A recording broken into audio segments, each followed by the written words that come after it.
Assalamualaikum warahmatullahi wabarakatuh. Selamat datang di channel YouTube Kakak. Kali ini Kakak mau ngelanjutin video yang kemarin ya. Nah, di sini Kakak akan membahas tentang kovalen, polar, dan kovalen nonpolar.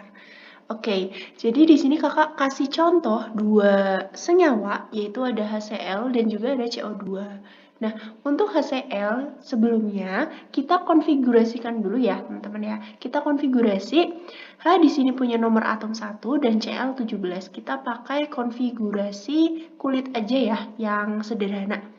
1 berarti tetap 1, 17 berarti 2, 8, dan 7. Diingat lagi ya cara konfigurasi, nanti kalau ada yang masih bingung boleh dilihat lagi video kakak terkait dengan konfigurasi elektron. Terus untuk yang C di sini berarti 2 dan 4. O itu berarti 2 dan 6. Nah, kita dapat nih elektron valensi masing-masing ya. Di sini 1, di sini ada 7, C itu ada 4, dan O itu ada 6. Ingat ya, elektron valensi itu adalah elektron yang paling terakhir atau di kulit terluar. Setelah itu kita gambarkan struktur Lewisnya. Yang pertama ada HCl, teman-teman, kita gambar dulu. Kita gambar Cl-nya dulu aja ya yang banyak. Cl itu dia punya 7 elektron valensinya, berarti 1, 2, 3, 4, 5, 6, 7. Kemudian H dia cuma punya 1. H 1. Gini ya. Kemudian CO2, teman-teman. CO2 berarti O-nya ada 2, C-nya ada 1. Nah, ingat lagi ya, untuk menggambar struktur Lewis, yang menjadi atom pusat atau yang jumlahnya cuma ada 1, ini kan jumlahnya cuma ada 1 nih, teman-teman. Kalau 1 nggak ditulis ya, kita tulis dulu yang jadi atom pusat atau yang jumlahnya 1. Elektron valensi ada 4, ada 4. Oke, ada 4. 1, 2, 3, 4. Gini ya. Kemudian O-nya ada 2, berarti kita pasangin di samping kanan dan samping kirinya. O-nya ada berapa? Ada 6, berarti 1, 2, 3, 4, 5, 6. Di sini 1, 2, 3, 4, 5, 6. Nah, coba kita cek dulu ya. Kita cek dari HCl, teman-teman. HCl di sini ada 7, berarti biar oktet atau biar stabil dia butuh 1. Nah, dia ngambil dari H di sini. Nah, jadi 8 ya sekarang. H dia juga biar stabil harus 2 atau duplet, dia ngambil dari Cl di sini. Oke, berarti ikatan yang terjadi di sini adalah ikatan kovalen ya, teman-teman ya. Sesuai sama judul nih, berarti dia benar, dia adalah senyawa kovalen. Kemudian CO2, teman-teman. O di sini ada 6, butuh 2 untuk menjadi 8. Di sini juga sama ya. Oke, terus yang di tengah C itu ada 4, berarti butuh 4. Nah, di sini dia ngambil 2 dari O. Ya, jadi ngambil 2 dari O yang pertama, ngambil 2 dari O yang kedua. Nah, ini kan otomatis 8 nih. Punya C, 1, 2, 3, 4, 5, 6, 7, 8. Gitu ya. Berarti dua-duanya ini adalah ikatan kovalen. Sesuai dengan judul ya. Nah, terus teman-teman, kalau misalkan kita buat gambarnya secara sederhana, HCl itu berarti kan gini ya. Oke, kemudian untuk CO2 itu berarti seperti ini ya. Oke, nah, oke. Nah, kalau kita lihat nih teman-teman ya, ternyata HCl dan CO2 walaupun dia sama-sama kovalen, tapi untuk HCl dia termasuk ke dalam kovalen yang apa teman-teman? Ada yang udah tahu? Kovalen polar.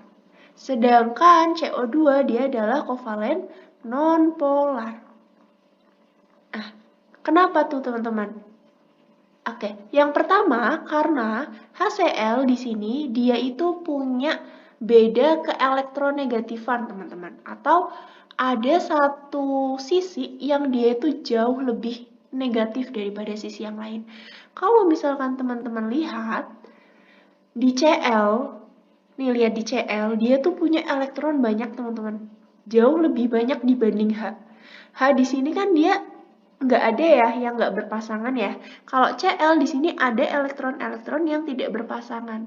Jadi dia jauh lebih banyak elektronnya.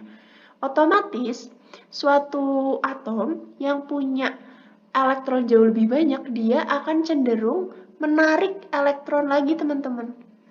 Dia akan cenderung narik gitu.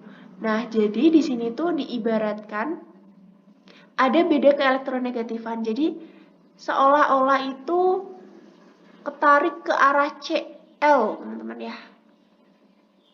Jadi di sini ada beda keelektronegatifan. Jadi seolah-olah tuh ketarik ke Cl. Atau kalau kita gambarin ya, ini seperti ini bentuknya. Nah, jadi yang Cl tuh besar banget bagiannya, gitu. Nah ini kalau misalkan kita bagi ya, kan berarti kira-kira titik bagi duanya di sini lah ya teman-teman. Kita bagi dua nih, set.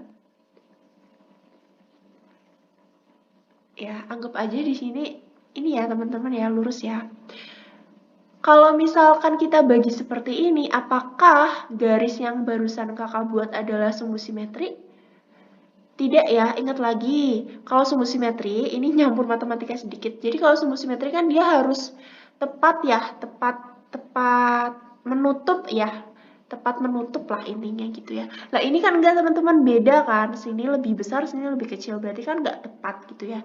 Nah artinya dia ada perbedaan di sini, perbedaan awan elektron lah ya. Di sini tuh ini diibaratkan awan elektron ya teman-teman, gitu. Nah kalau yang CO2 teman-teman ya, kalau lihat di sini untuk atom C dia memang tidak ada pasangan elektron yang bebas di sini ya, semuanya berpasangan. Sedangkan yang O juga punya kak pasangan elektron bebasnya gitu. Iya betul, dia punya teman-teman. Tapi arahnya di O di kanan dan di kiri. Kalau kita gambarkan itu kayak gini kan teman-teman, jadinya sini C gitu ya. Ibarat ini ya teman-teman ya, ketariknya ke sana sama ketarik ke sana. Iya kan? Dia ketarik ke kanan dan ke kiri. Tetapi yang narik tuh sama teman-teman. Misalkan nih kayak yang narik tuh beratnya 4 kilo, 40 kilo gitu. Yang di sebelah kiri, yang sebelah kanan yang narik juga berat 40 kilo. Otomatis kalau yang narik sama dengan gaya yang diberikan sama gitu ya, atau usaha yang sama, pasti C ini akan diam kan? Dia nggak akan bergerak teman-teman. Jadi ibarat kata tuh seperti itu. Jadi walaupun dia punya awan di sini ya, punya awan elektron lah ya, atau pasangan elektron yang bebas, tapi karena dia sama O dan O, dia tetap diam C-nya. Nah, kecenderungan itu yang mengakibatkan dia bersifat non-polar. Gitu. Kalau misalkan yang HCl itu dia beda teman-teman, dia memang ada yang, nah kalau misalkan HCl dia itu kan nggak seimbang, ya kan? Nah kalau misal kita lihat lagi nih, kita bagi dua misalkan, di C ini ya, misal kita bagi dua gini. Ya, kalau kayak gini karena kanan kirinya sama, otomatis garis yang barusan kakak buat ini akan jadi sumbu simetri kan teman-teman? Karena dia bisa membagi dua yang sama besar atau nilainya sama gitu. Tapi kalau yang di HCl ini bukan sumbu simetri teman-teman. Karena dia nggak bagi sama gitu ya. Gitu.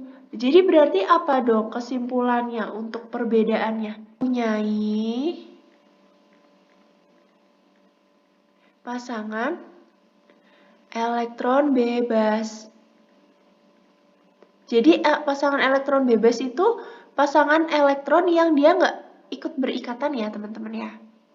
Berarti kalau kovalen nonpolar berarti dia tidak punya pasangan elektron bebas, itu bisa disingkat PeB teman-teman. Lalu yang kedua bentuknya teman-teman. Coba kita lihat bentuknya. Kalau bentuk di senyawa kovalen polar, dia kan kalau kita bagi dua nggak bisa simetris ya teman-teman ya. ya kan, nggak bisa simetris, atau dia tuh nggak punya sumbu simetri gitu.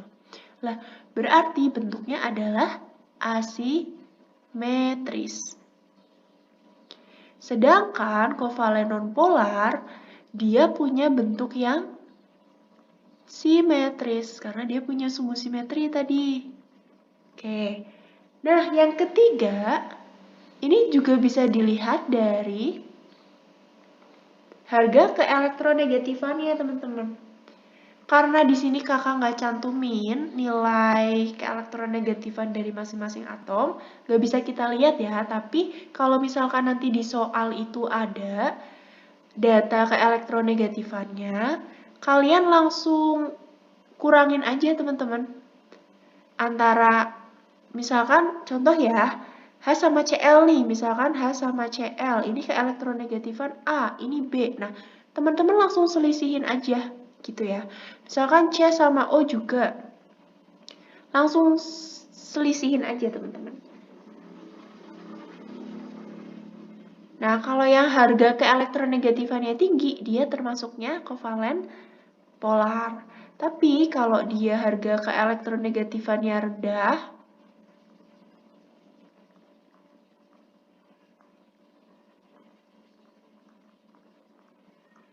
berarti dia bukan senyawa kovalen polar.